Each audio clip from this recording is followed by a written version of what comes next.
start recording this just to go through some of the insanity that is our world at the moment. And remember, we are looking at the macro environment today. So this is still with us, and I see that we've had a spike in numbers. I am really concerned, and I'm taking myself here as well, is that I've become incredibly complacent with mask wearing. I keep getting out of the car and walking into shops and being told to bugger off to go and get me my mask, because mask wearing is just something that's in the past. And even around Varsity College, I'm the worst example of somebody who doesn't wear their mask. So we know that there's some wave coming. I don't know whether it will impact us the way that it's impacted China. I think you guys have seen the mass lockdowns in China and the knock-on effect of the mass lockdowns in China. Yeah, what did you see on that chart, Ruan? Let me just find the messages there. I just want to go there. Yeah, well, if we follow China's example, it would be a full lockdown. But in China, it's draconian sets of laws that essentially lock people into their apartment buildings, and it's chains and things like that. They're also evacuating people from their own apartments to turn it into COVID centers where people with COVID can actually go and stay. I don't know what will happen in terms of this lockdown, but you can see the positivity rates that are going up. We've also seen that the Omicron virus apparently has splintered, and we can see already there are additional subvariants that are a concern. Now, so those subvariants, you find them one place in the world, they're going to be found in other places in the world. Now, we were told that wave 4 would be April, May. Now, I don't know whether this wave 5 that this article is talking about is in fact wave 4, or whether there's something post wave 4. Yeah, boy, that's sad. And Ruan, honestly, this flooding, and I'll talk about that in a second, but this flooding is a real concern. So we've had lower tests, but we've obviously got higher positivity rates, 14, 11, 10.8. I don't even think I will go and get tested next time around, but I'm assuming that my next round of COVID would be as my previous one, where I actually wasn't very ill. I was ill the week after from bronchial pneumonia. But you can see the numbers here, but it's these new variants and these subvariants and the splintering of this that essentially is interesting, that we're still talking about a pandemic. And when we talk about a pandemic, it is something that's going to live in our consciousness for a very long time. So from a macro environment perspective, it is always going to feature heavily for organizations. But even Clicks and Woolworths, etc., where I stay, they less fussed now about you washing your hands and sanitizing your hands and wiping the trolleys down. It really is a concern. Yeah, oh yeah, no, well, it's unfortunate that that's always going to be the reality of this country. I'll open that article as well then, and then I'll move it across and I'll share that with you. Just want to go through these others. So from a macro perspective, we know that COVID is here, it's real, it's going to be around for a while. This to me was an important one. I saw this, I think, late last night. I think I saw it at about 4:30 this morning.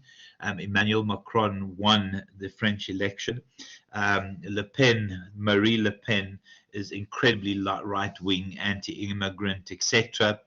I think his role in trying to sort out the fight in Ukraine and the war in Ukraine is fairly important. Having said that, he is a good guy, and he is one of the more moderate guys, and he is at least somebody that Putin will talk to. But also, I think he did really well. there was talk that Le Pen will win, but she is right-wing, she is radical, she is anti-immigrant, she is really, really, really a little bit of a Donald Trump reinvented. You can have a glance at this. I'll share all these articles with you. I think it's fair that I do that so that you guys can also have a glance at them. But so that is major news from a global perspective. The South African-French relationship is not a bad one. I don't know what it would have been like under Le Pen, but I think it would have been far worse under Le Pen. She is a little bit nuts. She is a little bit of a Trump reinvented. Yeah, and then just some of the major ones for me from a global, also from an African perspective, and again a macro perspective. The truth is we're running out of food.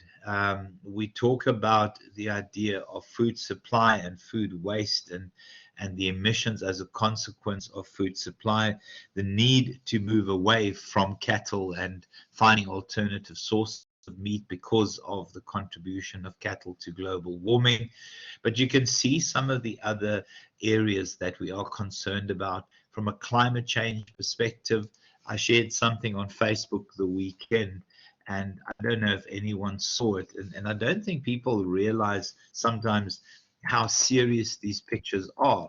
But it is a picture of the Antarctic, I think, of the Antarctic 100 years later and how it had changed. I'm just going to quickly see if I can find that. Hold on. I'll look now.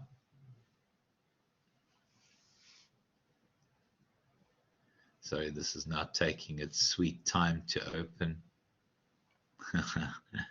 Facebook, thank you. I don't know if this is going to copy in here. I know it won't allow me to. Okay, but let me just share my Facebook. Not that I like sharing my Facebook with people, but ignore all of that. I don't know if you can see those pictures there. And it's the Arctic Ocean, 105 years apart. Look at the ice caps there, those mountains in the distance, and look now. It literally is just a layer of ice. Now, those ice caps have melted. And where did that molten ice go? Yeah, thanks, Enrique. Where did that molten ice go? And the molten ice has just simply disappeared into the ocean. And when we talk about it disappearing into the ocean, it means that we now have rising sea levels. So the Maldives, the low-lying areas in India, the Netherlands, those kinds of low-lying countries are in serious, serious trouble. So we're going to see vast parts of India disappearing underwater. And remember, India is also the most populous nation in the world. And what will happen to those displaced individuals? And we see the sea levels rising. This, to me, when I saw it, was incredibly disturbing because that is 100 years. That is just a layer of ice. Now we believe that with the ice caps melting and every time a layer disappears, we see pathogens being released into the atmosphere.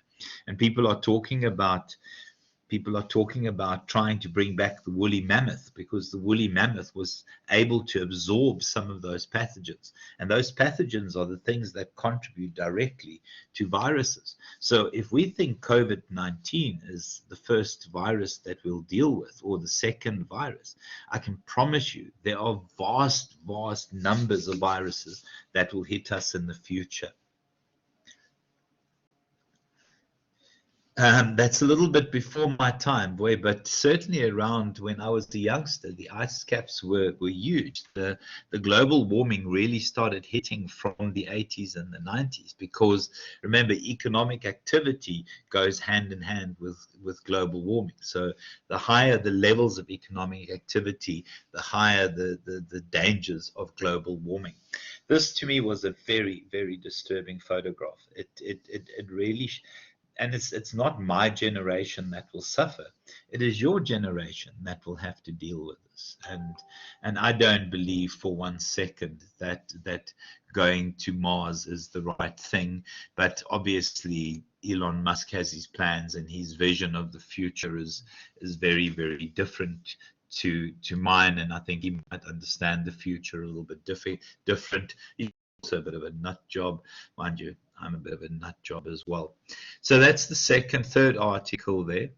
The fourth one, and this is the really, really, really disturbing one. I don't know if this is going to open now, and I'm not going to pick on the ANC, and I don't want to be political because, you know, supposedly we're not supposed to be political in class, but I think you guys don't really care what I say.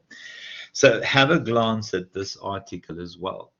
You know, we were told in 2000 that by 2008 that we would run out of electricity. So Medupi and Kusile were built, and I did mention this to you guys in class. And all of a sudden, now people are saying, oh, electricity, electricity. It's 2022, and we still haven't fixed it. 2022, and we still haven't fixed it. And the knock-on effect of Eskom and the inability to attract investments, and I know that Cyril said he's attracted 1.3 trillion rand in investments. I would like to see that still. But you can see some of the knock-on effects of Eskom and the managing and the mismanagement of Eskom.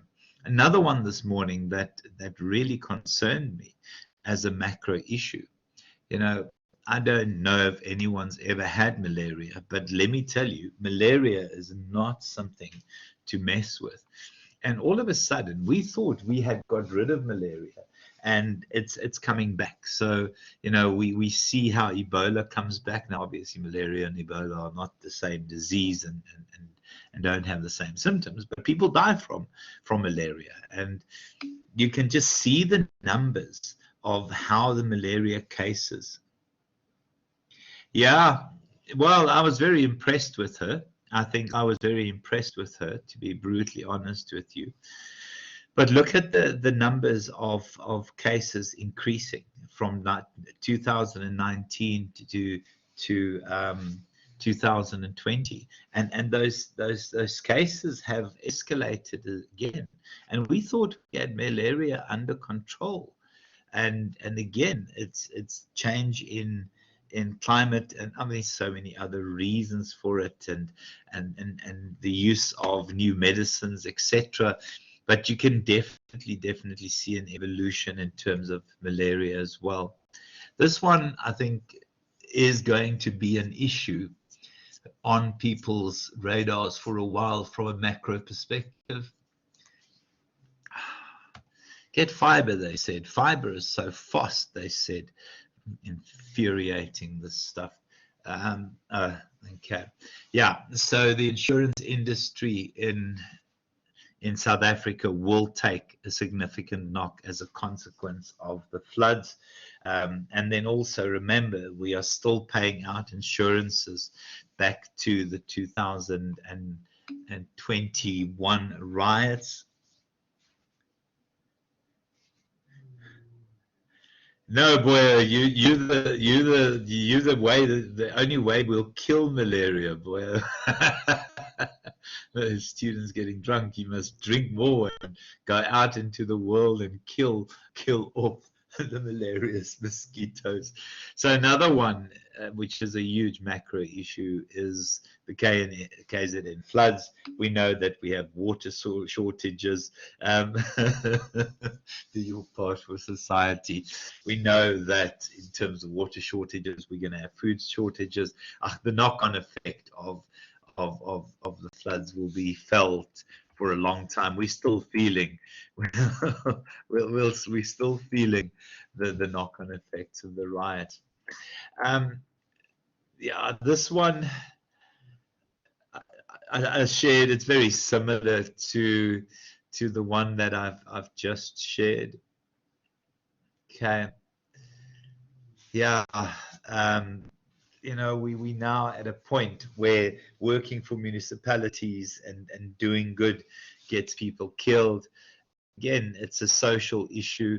You can have a glance at this. I didn't really want to share this, but people go out and communities turn on them as if it's their fault. And you can't blame one person. I think they're bigger pictures to blame. And please have a glance at this one as well. The one that I've left for last, and I've left it for last on purpose because uh, it's taking a moment to load. This is possibly the most disturbing article, but I think the reality is it shows us how powerful, corrupt people, by surrounding themselves with other powerful, corrupt people and appointing powerful and corrupt people into particular positions, are able to stay out of prison, are able to loot, are able to essentially do whatever they want. And I always think it comes back to that saying of some animals are more equal than others. And that's the simple truth. And when we think of Animal Farm, and I hope you guys get an opportunity to read that one day. Most of you would have read that at school, but it's more, some animals are more equal than the others. Please, please, when you get a chance, have a read. What this journalist does is he draws a parallel between the ANC and the mafia. And the ANC, in terms of KwaZulu-Natal, are run like the mafia. This woman, I mean, she's got corruption charges against them. We couldn't remember her name the other day in Zandile Gumeni. She's got corruption. She is the KZN candidate to run against Ramaphosa for presidency. How the heck is that possible? And heck is not the word I intended to use this morning, but it's Monday and I'm being recorded. So what we have from a political perspective is we have this unstable government, but we also have mass endemic corruption where people in power will steal and steal and steal and assume that those who vote for them will be naive to vote for them again. How is that individual not in prison? Why is he not? I'm sorry, let me not carry on because I am being recorded. Why is he not in prison? Malusi Gigaba, I mean, he is corrupt beyond anything. This guy, Brian Molefe, stole from Eskom. This is the woman that was in charge of the Eskom board and was Zuma lackey. Yeah, and then this Coco guy as well. And the worst is what they do is the moment any report is released, they then create their own narrative about not being guilty and not having any evidence against them. Those individuals there should be in prison, but it almost is at the point that our court systems can't operate because the investigating officers and the people in charge of actually laying the charges of them are owned by these individuals, are paid off by these individuals. So as much as the court system, I think, is still fairly independent, it's the processes that bring cases to court. I have a friend who is a magistrate, and he says you cannot, this individual, if you want to read up on her, is prime evil. She is absolutely corrupt beyond human understanding, and nothing happens to them. I don't know, and I shouldn't say this while I lecture. This guy is just a scoundrel. I mean, have a glance at these. This guy used to run, he's our deputy president. He used to run death squads in Mpumalanga to take out his political rivals. He's our deputy president. I mean, and you can just see, and the suits that they wear there, guys, are 25,000 Rand a pop, if not more. You know, they start at 25,000 Rand. And it's just money flows into these individuals. Please have a glance at that because it is important from a macro perspective. Now, the one thing I didn't want to do this morning is depress us, but we're looking at the macro environment and we're looking at South Africa. Ruan, thank you for sharing this one with me. It's taking a moment to open. I'll share it on your feed as well. Hold on a second.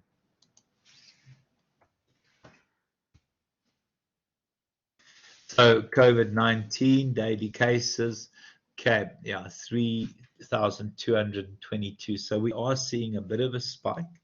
And obviously, and then the deaths. But remember, we also see that the deaths reported are significantly lower than the actual COVID-related deaths. We can see that on average, you know, there are lots more people claiming, etc.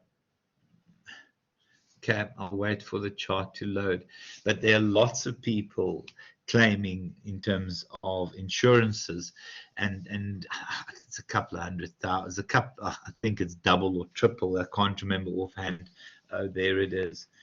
It's double or triple. So we are underreporting the COVID deaths because on average in a year, so many people will die. And since COVID, a lot more people have died, which means insurance claims have gone up. And those additional people dying can only be accounted for using COVID as the reason for their deaths.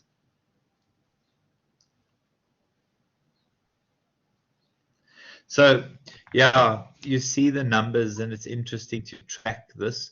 I think our death rate has gone down, but as I said, if we look at insurance claims, the insurance claims have definitely spiked, and you can only suggest that that is as a consequence of COVID.